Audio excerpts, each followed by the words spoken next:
Hello, my name is Catherine Hayes. I live in Charleston, South Carolina.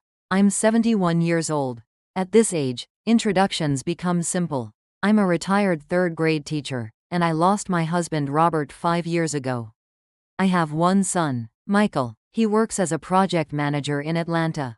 The house I live in is a wooden structure built in the 1920s. Robert was an architect, you see. He repaired the bones of this house with his own hands, and I chose the wallpaper. Through the kitchen window, you can see a magnolia tree, and the front porch steps creak, but I never fixed them. Robert used to say, "This is how the house talks." People ask me if living alone is lonely. Sometimes I say yes, but I'm used to being alone. Every morning I brew tea, on Tuesdays I go to the library group, and on Thursdays I have lunch with my friend Dorothy. In the evenings I watch the news or read books. It's a regular life, quiet, but not bad. But starting last fall, things began to change. Michael came to visit with his wife Jennifer. It was about 2 months before Thanksgiving. Jennifer was impeccable as always. White blouse, pearl necklace, perfectly manicured nails. She took my hand and said, "Mother, I'm so worried about you living alone." Michael nodded too. My son's face looked tired. "Mom, what if we install a few cameras for you? For safety. If you fall or something happens, we'll know right away." I hesitated for a moment. It felt like being watched. But seeing Michael's eyes, it was hard to refuse. "All right, if it gives you peace of mind." A technician came the following week. He installed 3 small cameras at the entrance, in the living room, in the hallway.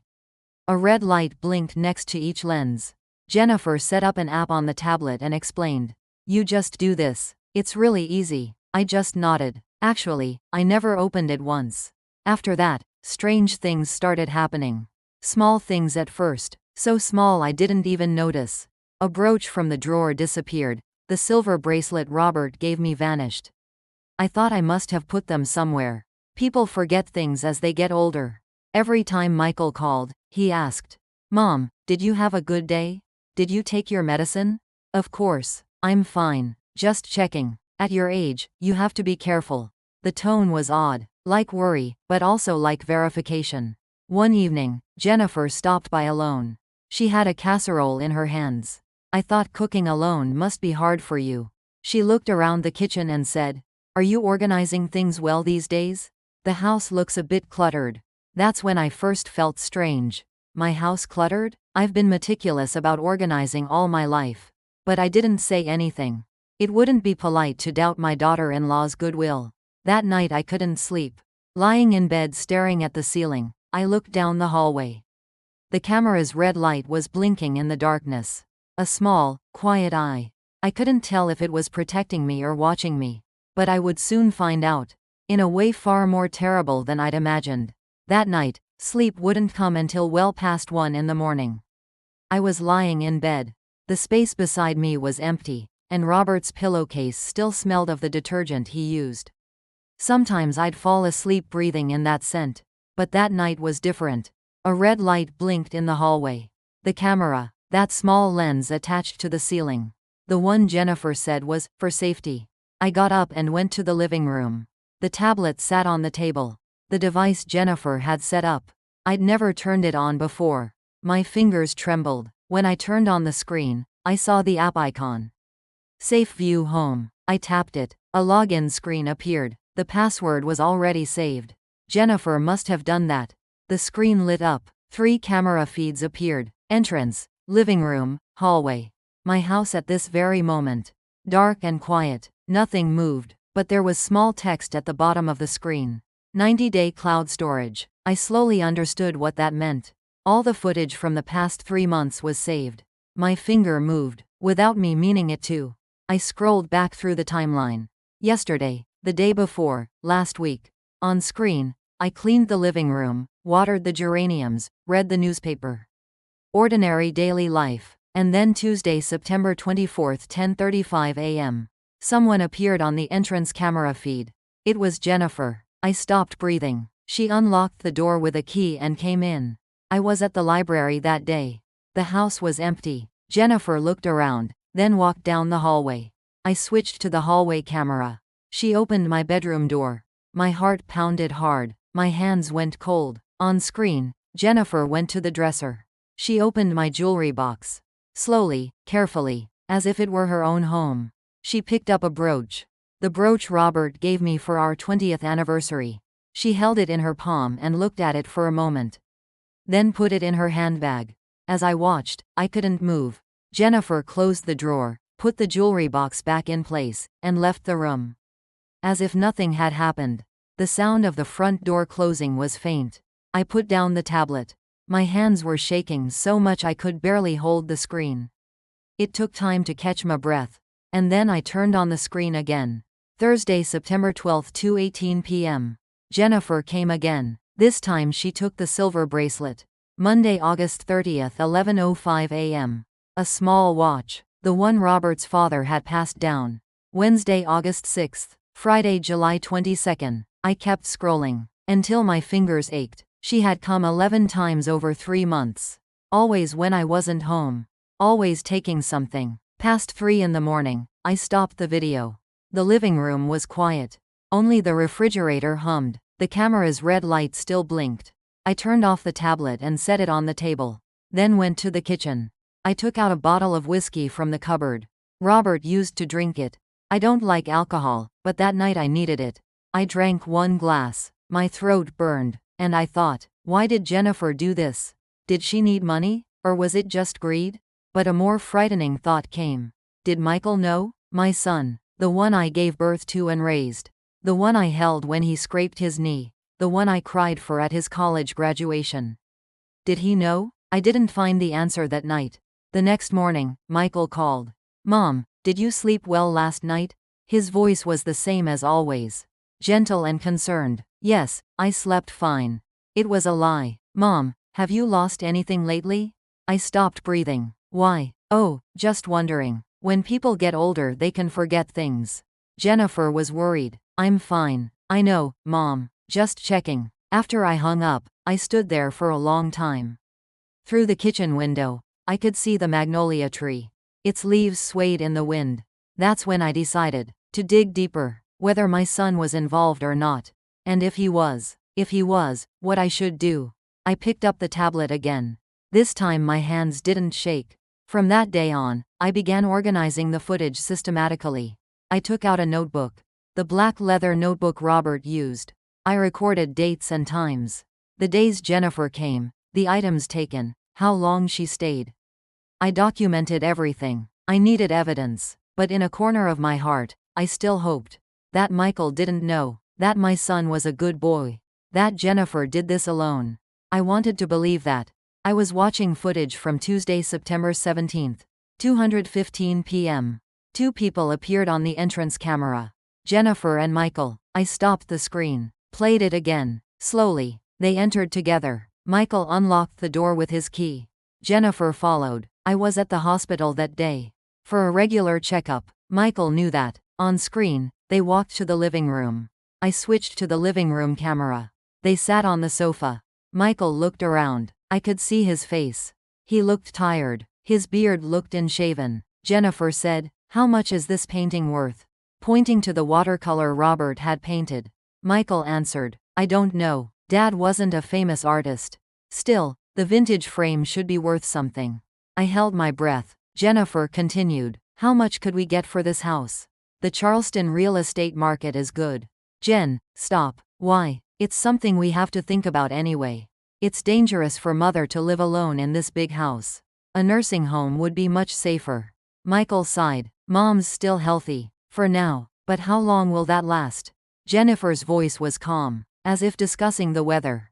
Once we get power of attorney, everything becomes easier. Mother will be comfortable, and we'll be comfortable too. Power of attorney isn't happening yet. It will be needed soon. Mother keeps losing things lately, right? That's the beginning. I couldn't stop the video. Michael said, "What if Mom finds out?" "She won't. We're being careful. And even if she does, well, Mother's memory keeps getting worse. Who would believe her?" Jennifer stood up and walked to the hallway. Michael followed. Hallway camera feed. They stood in front of my bedroom.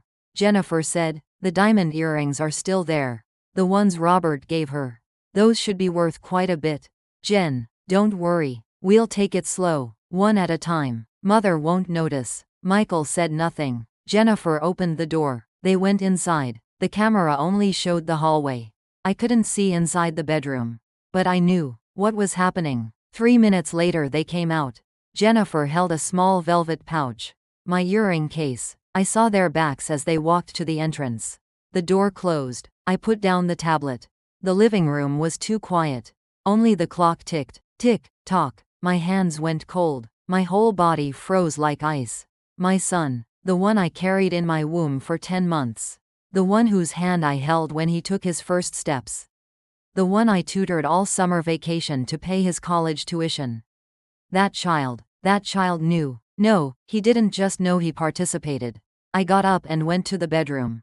Opened the drawer. The jewelry box was there. But the earring case was gone. The diamond earrings Robert gave me for our 40th anniversary. May they shine by your ears forever. That's what he'd said. I closed the jewelry box. Outside the window, the sun was setting. The sky turned orange. I sat on the edge of the bed, where Robert used to sit. His scent still lingered. Honey, what should I do?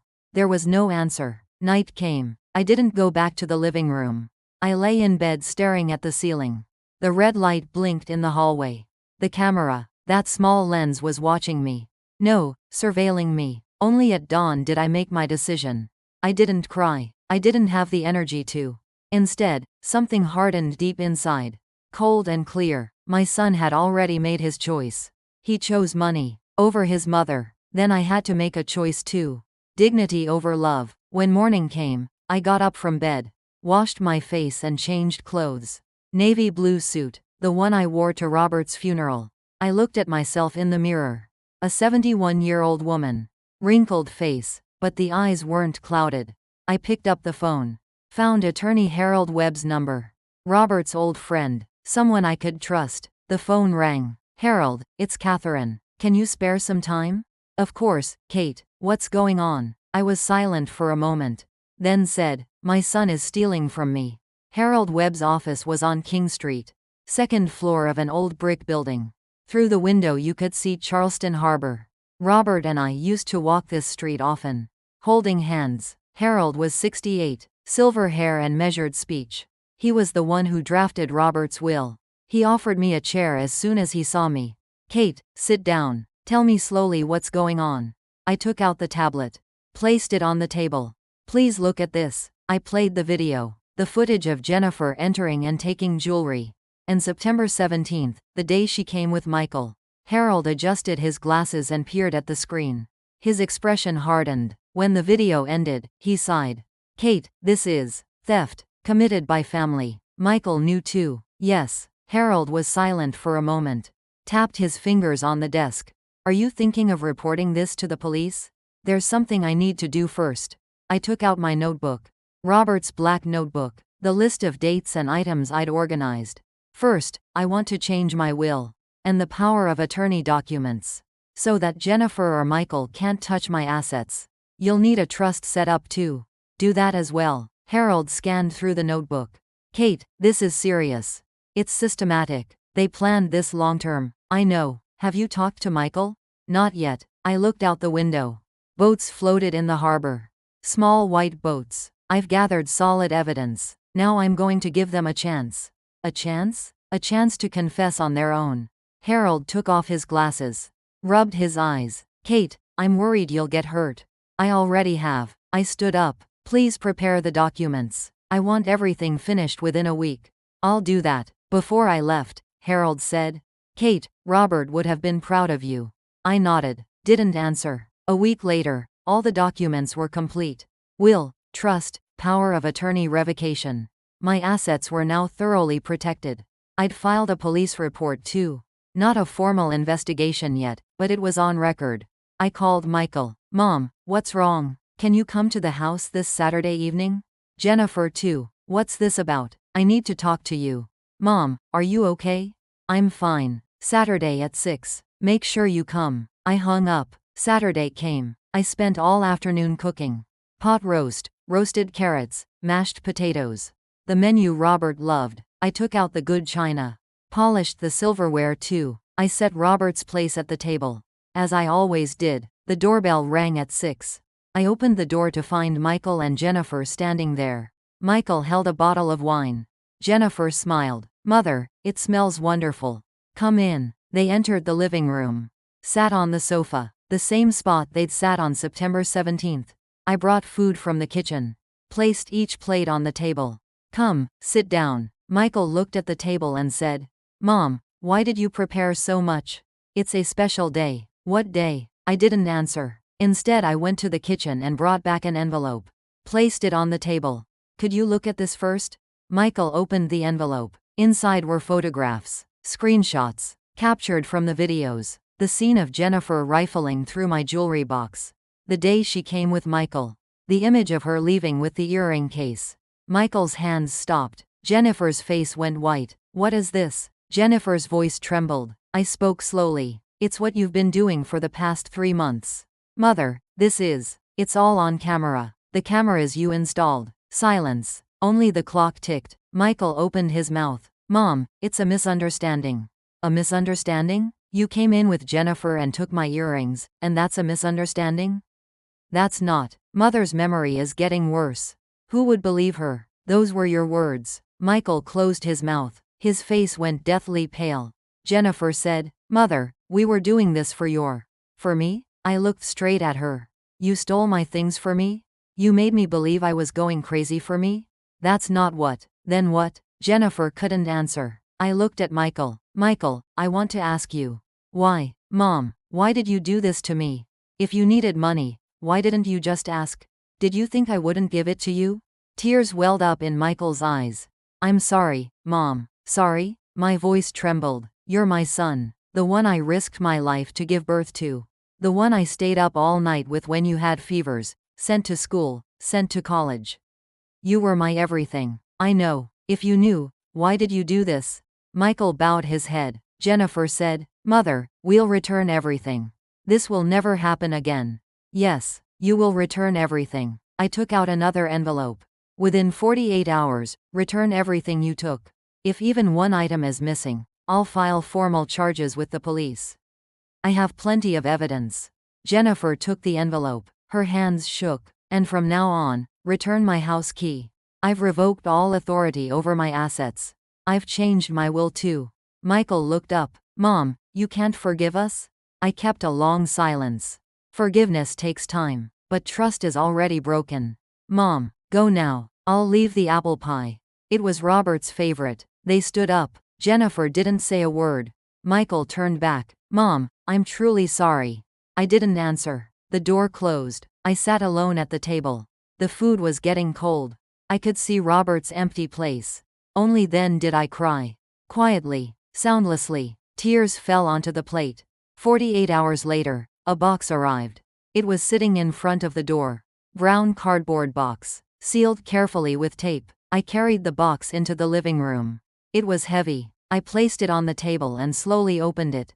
Inside were my belongings: brooch, silver bracelet, watch, earrings. Each placed in a small velvet pouch. There was no letter, no apology either. I put them back in the jewelry box one by one. Back where they belonged. I took out the diamond earrings last. The ones Robert gave me. I placed them on my palm and stared at them for a long time. "May they shine by your ears forever." I thought I could hear his voice. I put the earrings in the box. Closed the drawer. The next day Harold called.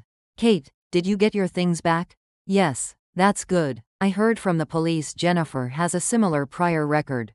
In another state." I stopped breathing. "What do you mean?" "Jennifer Collins. 5 years ago in Florida, she was investigated for embezzling from her in-laws. It was dismissed due to lack of evidence." "Does Michael know?" "Probably not. Maybe." I looked out the window. Magnolia leaves were falling. "Harold, thank you. Anytime. Call me whenever." After I hung up, I stood there for a long time. My son might have been a victim. Or an accomplice. I couldn't know. But either way, he made a choice. The choice to make me doubt myself. That fact alone was enough. The cameras were removed the following week. A technician came and took them down one by one. Entrance, living room, hallway. The red lights went dark. The house became quiet again. It returned to being my own space. Walking down the hallway, I no longer felt watched. When I brewed tea in the kitchen, when I read books in the living room, I was just alone. It was a comfortable loneliness. Every Thursday I had lunch with Dorothy. One day she asked, "Kate, are you doing okay?" "Yes. Have you heard from Michael?" "No." I poked at my salad with a fork. "He won't contact me. Not for a while. Is that better?" "I don't know, but it's necessary." Dorothy took my hand. It was warm. "You're a strong person, Kate." "I'm not strong. I just survived. That's what being strong is." I smiled. It was genuine laughter for the first time in a while. Autumn deepened. I created a new routine. Tuesdays I still went to the library group, and Wednesdays I started painting at the neighborhood community center. Watercolors. What Robert taught me. At first I was clumsy. The brushstrokes were awkward, colors bled. But I kept going. I painted the magnolia tree. The front porch steps too. Robert's empty chair. While painting, my mind grew quiet. Thoughts stopped. I focused only on my fingertips. I became close with the people in the painting class.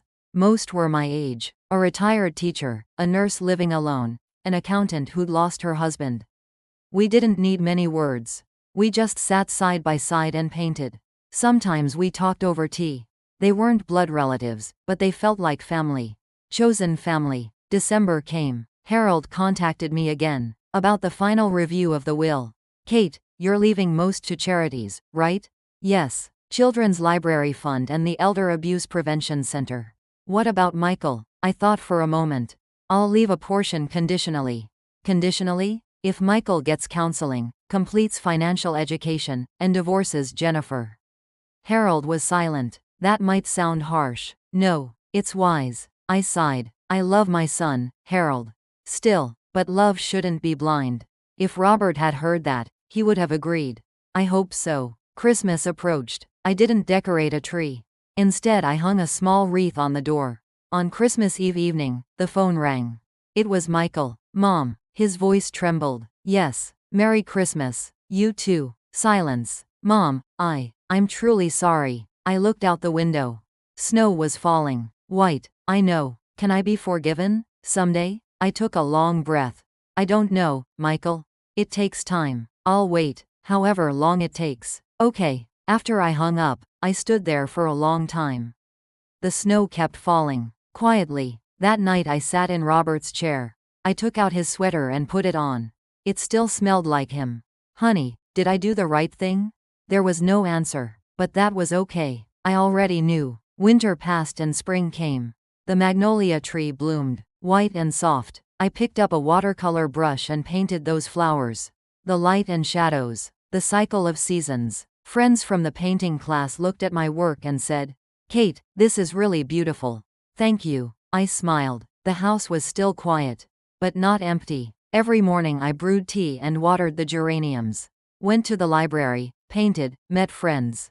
Letters from Michael came occasionally. Handwritten letters, containing apologies and updates. I didn't reply. Not yet. But I didn't throw away the letters. I put them in a drawer. For when I'm ready to read them someday. One Thursday afternoon, Dorothy asked, "Kate, are you happy?" I thought for a moment. More than happy. I'm at peace. Isn't that better? Maybe it is. We laughed together. In the evening I came home and looked in the mirror. A 71-year-old woman. Wrinkled face, but clear eyes. I liked what I saw. Night came. The house was quiet. The red lights no longer blinked. I sat in Robert's chair and opened a book. Through the window I could see stars. Small and shining bright. I was alone but not lonely. I lost someone I loved, but I kept myself. That was enough. At least for tonight. Tomorrow would be another day, and I would brew tea again. Water the geraniums, paint, and live. In my own way. That's all I learned. That dignity cannot be compromised. That love must not be blind. And that even at 71, a new beginning is possible. I want to tell you who are listening to this story too. Whoever you are, whatever age, whatever wounds you carry, you have the right to protect yourself. That's all I learned, and that is enough.